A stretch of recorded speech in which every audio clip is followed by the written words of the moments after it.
So I want to tell you, I got a big fight with my builder over this curb cut right here because this is a solid curb. This is not drivable.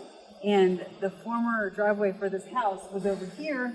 The tenant pulled up to the side, and then they were actually parking on the baby lot, which technically wasn't part of the property, but it didn't matter because there wasn't anything there. So we have an existing curb cut.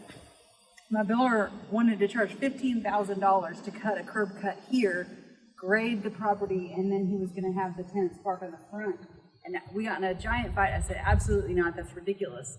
So I was just planning to have street parking, but that's not as desirable to tenants. They want off-street parking.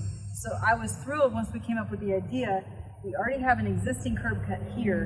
Now we're going to gravel between the houses. It looks bad because we just put a sewer in over the baby, but it'll be gravel all the way back between the houses.